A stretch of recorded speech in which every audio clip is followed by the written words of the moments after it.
하나님의 말씀 요한복음 1장 29절에서 34절까지 제가 봉독하겠습니다. 이튿날 요한이 예수께서 자기에게 나오심을 보고 이르되 보라, 세상 죄를 지고 가는 하나님의 어린 양이로다. 내가 전에 말하기를 내 뒤에 오는 사람이 있는데 나보다 앞선 것은 그가 나보다 먼저 계심이라 한 것이 이 사람을 가리킴이라. 나도 그를 알지 못하였으나 내가 와서 물로 세례를 베푸는 것은 그를 이스라엘에 나타내려 함이라 하니라. 요한이 또 증언하여 이르되 내가 보매 성령이 비둘기같이 하늘로부터 내려와서 그의 위에 머물렀더라. 나도 그를 알지 못하였으나 나를 보내어 물로 세례를 베풀라 하신 그이가 나에게 말씀하시되 성령이 내려서 누구 위에든지 머무는 것을 보거든 그가 곧 성령으로 세례를 베푸는 이인 줄 알라 하셨기에 내가 보고 그가 하나님의 아들이심을 증언하였노라 하니라. 아멘.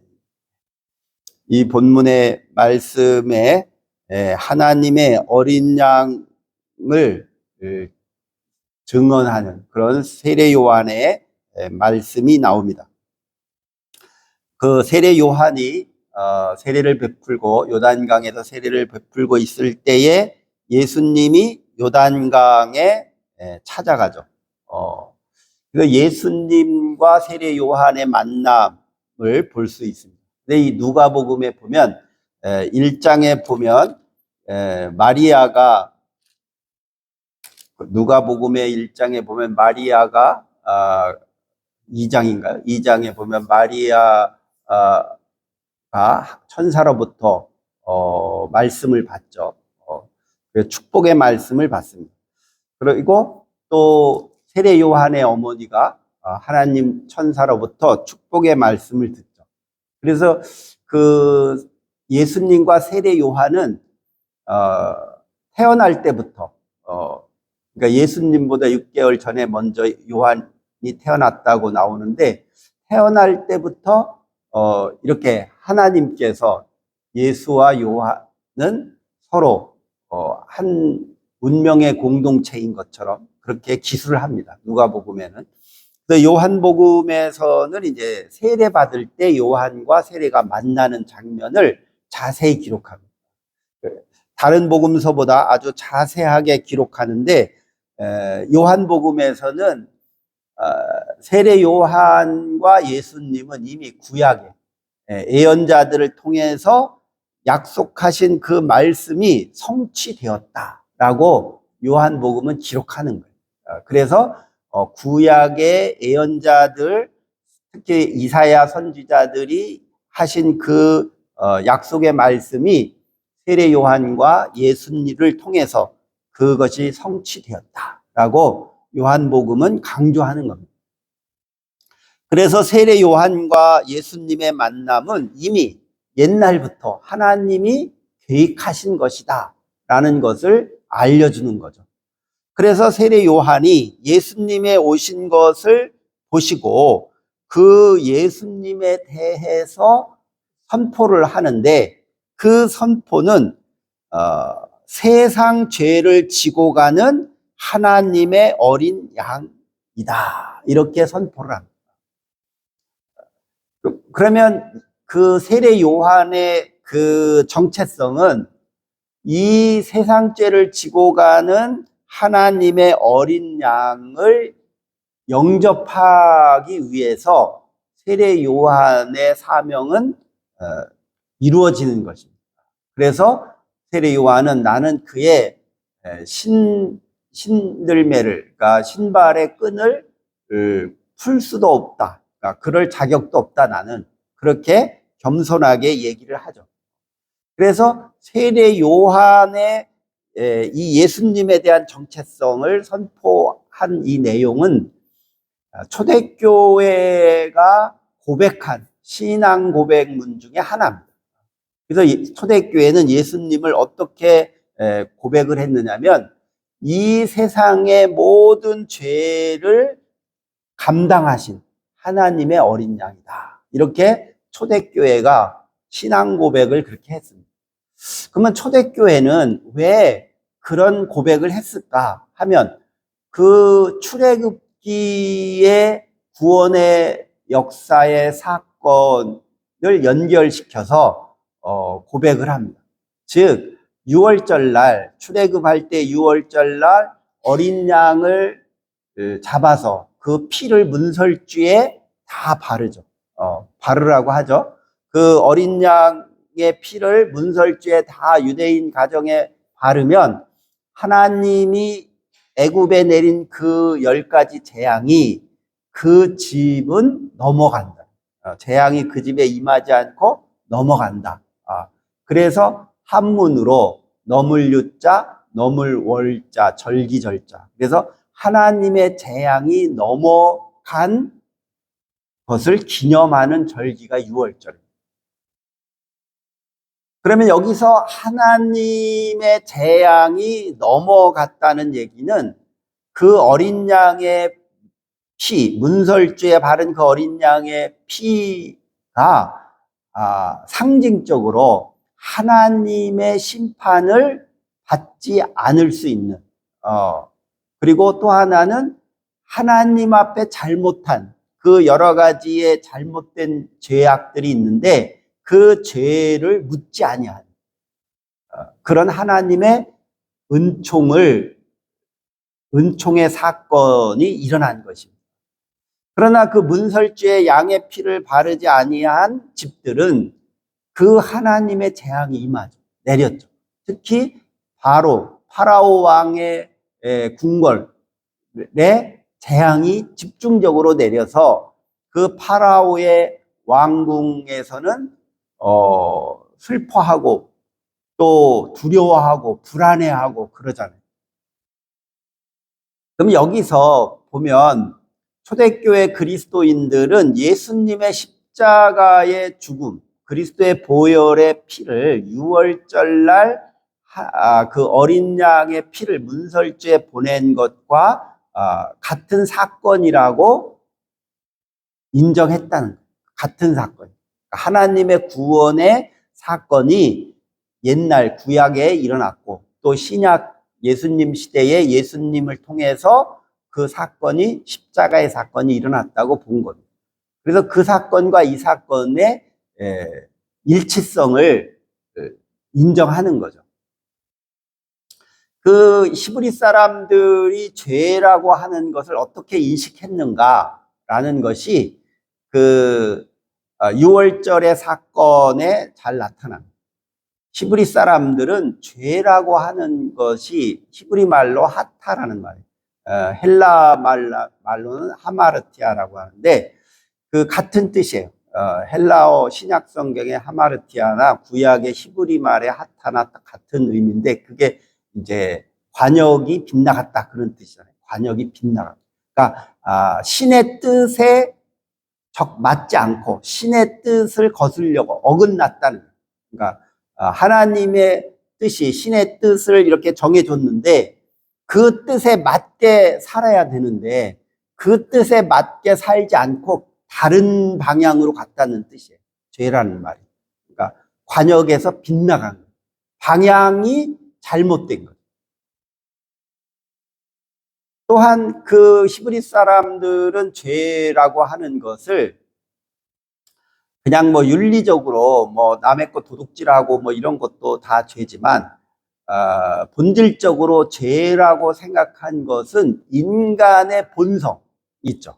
하나님의 형상대로 지음받은 우리 인간의 하나님의 형상이 있는 그 본성. 그럼 하나님이 보시기에 참 좋은 본성들 있잖아요. 그 본성을 상실하는 행위, 그것을 잃어버리는 행위, 그 행위를 죄라고 생각해요. 그러니까 저놈은 인간도 아니야. 막 그런 말 하잖아요. 저 짐승만도 못한 놈이야. 그런 말을 하잖아요. 그게 죄라는 거예요.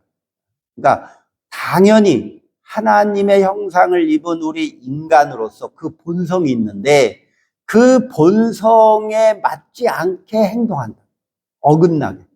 즉 하나님의 뜻에 맞지 않게 다른 방향으로 간다는 거예요. 근데 그 방향으로 가는 그 인생은 세상적으로 보면 뭐 파라오 왕이 됐으니까 얼마나 권세가 있고 잘 먹고 잘 살겠어요. 왕인데. 그런데 그것은 그들의 행위를 보면, 하나님이 보실 때 파라오 왕의 행위를 보면 그들의 행실은 인간의 본성에 어긋나는 거예요. 즉 그들의 왕권을 가지고 하나님의 자녀들을 억압하고 핍박하고 노예로 삼고 그랬잖아요. 그리고 우상을 섬기게 하고, 이러한 것들이 다 하나님의 본성에 다 어긋나는 거예요. 그래서 하나님이 그 파라오 왕을 벌을 주는 거예요. 심판을 하는 거예요. 근데 그 죄의 대가의 벌을 주는데 어린 양의 피를 바른 그 유대인의 가정에게는 그 벌이 넘어간다. 패스오버, 넘어간다. 벌을 주지 않는다는 거죠. 심판하지 않는다는 거죠. 그게 구원이잖아요. 그래서 너희들이 그 자리에서 떠나야 된다. 하나님의 죄에 대한 벌이 임하는 그 자리, 거기가 애굽 땅이잖아요. 그 자리에 너희가 계속 있으면 너희들도 어쩔 수 없이 그 파라오 왕의 명령에 따라야 되고 거기에 순종해야 돼서 너희들도 죄를 져야 되기 때문에, 또 지금까지 죄를 져왔기 때문에 너희들은 그 자리에 있으면 안 된다. 거기서 나와야 돼. 홍해바다를 건너서. 그 홍해바다는 그 당시 애굽 사람들은 홍해바다를 두 가지 의미를 다 가지고 있어요. 하나는 죽음의 바다. 홍해가 범람해서 사람들이 많이 죽기도 하지만 오히려 홍해바다가 범람함으로 인해서 그 홍해바다 근처에 있는 애굽 땅이 농사를 지을 수가 있어요. 사막이 안 되는 거예요, 거기는. 그래서 농사를 지어서 잘 먹고 살 수가 있어요, 홍해바다 때문에. 그래서 홍해바다는 그 애굽 사람들에게 죽음의 바다이면서 죽음의 강이면서 또한 생명의 강이죠. 그래서 그 죽음의 강을 건너야 죄의 대가는 죽음이잖아요. 하나님의 심판은 결국 그 죽음인데, 그 죽음의 강을 너희들은 건너야 생명을 얻을 수 있다는 거예요. 그래서 죄를 짓지 아니하고 회개하는 거죠. 생명의 죽음의 강을 건너야 너희들은 회개를 해서 메타노이아, 회개, 방향을 돌이킨다는 뜻이에요. 그러니까 관역에 빗나간 방향을 이제 돌이켜서 그 관역에 맞는 방향으로 가는 게 회개거든요. 그것을 그 의식을 행하게 한 사람이 누구냐면 세례 요한인 거예요. 그 전에는 그 의식을 어떻게 했어요? 제사장한테 가서 번제를 드리고 효제를 드리고 해서 속죄제를 드려서 죄 용서함을 받았죠. 그러한 그 과정, 그 의식의 과정을 세례 요한은 무시한 거예요. 그러면 그 당시 제사장이나 율법사나 이 서기관들 입장에서 보면, 아니 자기들의 모든 그 권력을 다 무시하는 거잖아요. 제사장한테 갈 필요가 없어지죠. 왜? 요단강에 와서 세례 받으면 되니까. 그러니까 세례 요한이 죽임을 당할 수밖에 없고, 또 예수님은 그걸 인정했죠. 본인이 세례 받았으니까. 그러니까 그런 행위가 다 그 당시 유대 종교의 권력을 다 거부하는 거예요. 부정하는 거죠. 이제 제사장들과 그 레위 지파의 그 권력자들, 종교 권력을 가진 자들의 행위가 관역을 빗나가 버린 거예요. 그들의 행위는 근본적으로 하나님의 뜻을 거슬린 자들인 거예요. 그래서 그들이 의식하는 제사를 드릴 필요가 없다는 거예요.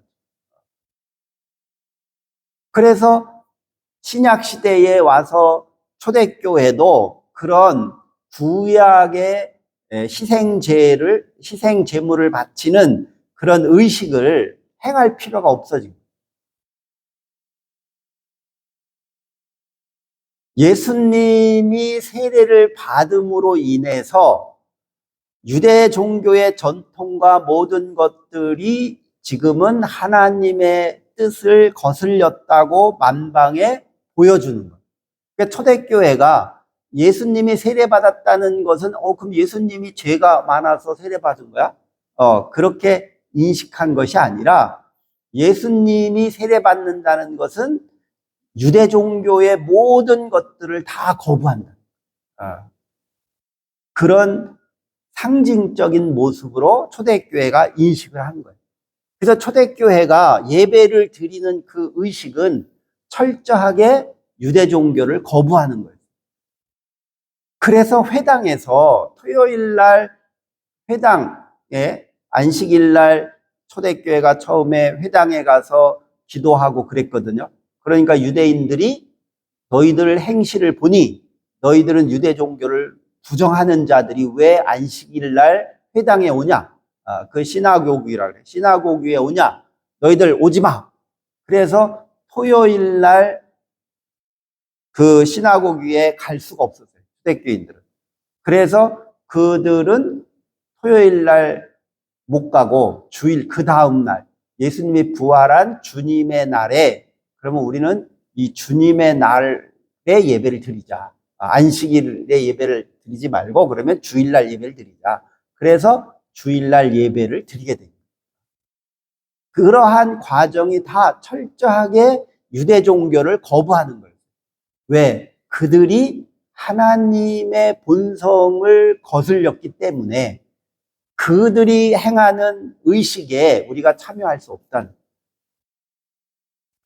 이렇게 새로운 하나님의 구원의 역사를 체험하면서 초대교회는 새로운 하나님의 의식을 만들어 간 거예요.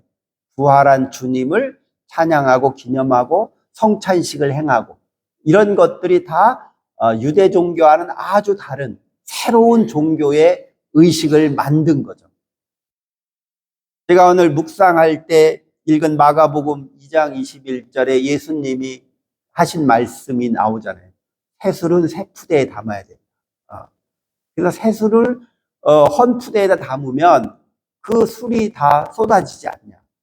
그러니까 이 복음이라고 하는 것도 유대 종교 전통에 따라서 그 의식을 행하는 것은 맞지 않는다는 거죠.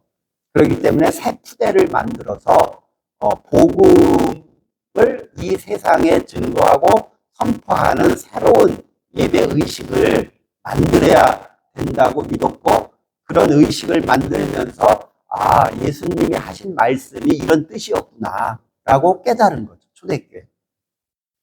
그래서 이 요한복음 오늘 본문에 나와 있는 이 예수님이 세례받는 이 사건은 상당히 복음 사역에 중요하고 이 세례를 받는 사건으로 말미암아서 예수는 유대 종교 지도자들에게 핍박을 당할 수밖에 없었고 결국은 죽임을 당할 수밖에 없었죠.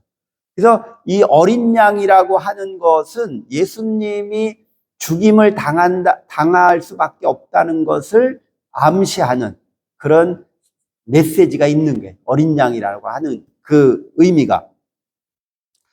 그래서 예수님은 그 유월절 날의 어린 양처럼 우리들의 죄를 담당해서 십자가에 못 박혀 보혈의 피를 흘리며 죽을 수밖에 없는 그러한 대속자이시다라고 하는 것을 초대교회가 고백을 하는 것입니다.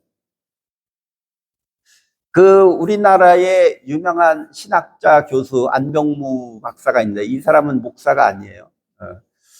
이분이 저는 그분 저희가 신학교 다닐 때 그분 살아 있었는데 그분의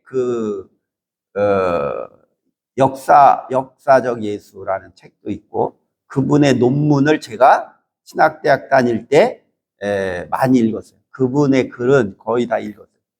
그리고 그분이 이제 민중신학자인데, 그분의 영향을 제가 많이 받고 신학을 공부를 했어요.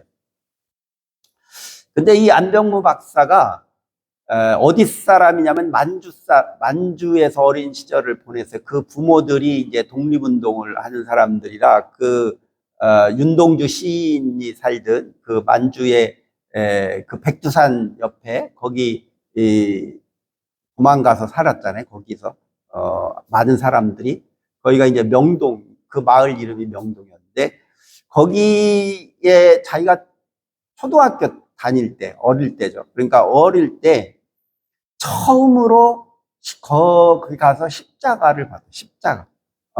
그래서 자기는 그걸 처음 본 거라. 아니, 저기에는 왜 저런 막대기가 저렇게 세워놨지? 하고 친구한테 물어봤대요. 야, 저기가 뭐 하는 데인데 저기 지붕 위에 저런 게 있냐? 저거 왜 이상하다? 그러니까 물어보니까 그 친구가 교회를 다녔던 친구였는지, 야, 그게 있잖아. 예수님이 우리 죄를 위해서 대신 죽은 걸 상징하는 거래. 그렇게 얘기를 해줬어요. 근데 이 안병무 박사가 그 얘기를 듣고 자기가 상당히 충격을 받았다.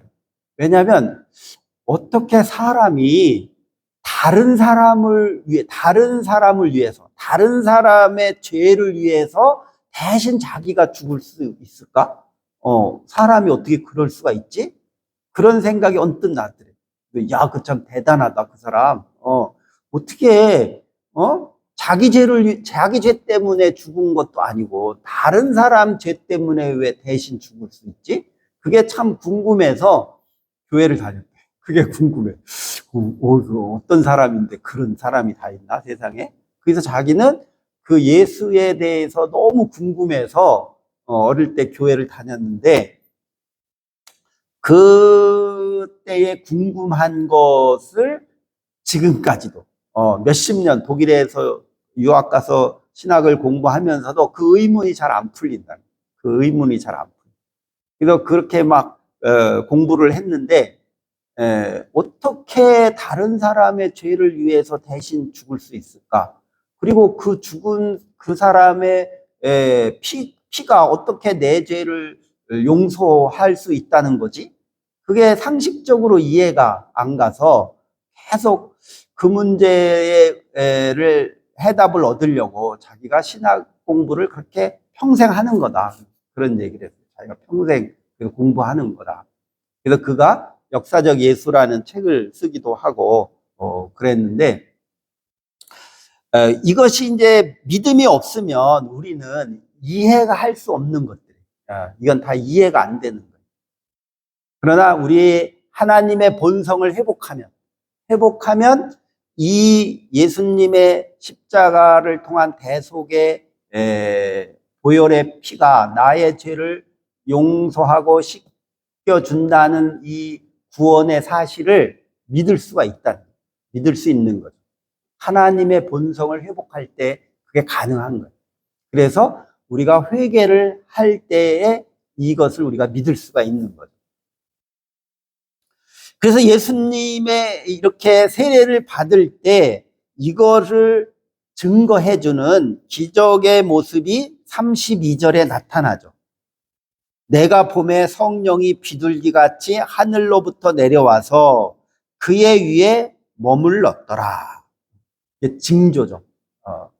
예수님이 이 어린 양으로 우리의 죄를 대속해서 죽음으로써 우리를 용서하고 우리를 구원해 주셨다는 이 사실이 거짓말이 아니라 이게 진짜라는 것을 이 세례를 받을 때 많은 사람들이 그것을 목격하고 인정했다는 거예요. 특히 요한이 보니 성령이 비둘기같이 하늘로부터 내려와서 그의 위에 머물렀더라. 그러면 그 당시 사람들이 하나님의 영이 내려왔다 그러면 하나님이 임재한 거죠. 그래서 예수님을 예수의 이름을 할 때 임마누엘이라고 초대교회가 그 예수님은 임마누엘이시다라고 고백한 거예요. 즉 하나님이 우리와 함께 계시다. 성령이 하나님의 영이 세례받을 때 그 머리 위에 머물렀다. 임재했다는 거예요. 그러니까 예수님의 신성, 거룩함 이런 것들을 초대교회가 믿고 고백을 한 거죠. 그래서 이제 세례 요한이 말하기를 나는 물로 세례를 베풀지만, 그러니까 단순히 유대 종교의 제사 의식을 행하는 것을 대체해서 나는 새로운 의식을 행하지만 그 예수님은, 내 뒤에 오신 이 예수님은 성령으로 너희들에게 세례를 베풀 뿐이다. 그러니까 세례 요한에게 세례받는 것은 단순히 희생제를 드려서, 번제를 드려서 제사장한테 너와 죄 용서함을 받았다라고 위로받는 그런 차원인데, 예수님의 세례는 그게 아니라는 거예요. 그게 아니라 하나님의 임재를 통해서 너희들의 죄가 일시적으로 사라진 게 아니라 영원토록 너의 평생 너의 죄의 문제를 하나님이 감당하신다. 하나님이 그거를 다 감당하시기 때문에 너희들은 그 믿음의 길을 포기하지 말라. 끝까지 그 믿음을 지켜가면 너희들의 죄의 모든 것을 하나님이 다 알아서 담당해 주실 것이기 때문에 너희들은 성령으로 세례를 받아야 된다는. 그래서 초대교회는 물로 세례를 받는 것에 의식으로 끝나는 것이 아니라 예수님을 통한 성령의 세례를 통해서 우리의 생명이 하나님의 나라의 생명으로 거듭났다고 확신하는 거죠. 그 죄를 용서해 주는 그런 일반 세상에서 죄를 용서해 주는 그런 의미는 세례 요한의 세례와 비슷한 거예요. 그냥 잘못했으면 아이고 잘못했습니다 가서 고해성사 하듯이 세례 요한의 세례는 그 정도의 수준이었는데, 예수님의 세례는 성령으로 거듭나게 하는 세례라서 하나님이 너의 생명을 영원히 너를 책임져 주신다라는 확신을 주는 세례죠. 그래서 초대교회는 이 하나님의 영이 임재하는 곳이 바로 교회라고 생각합니다.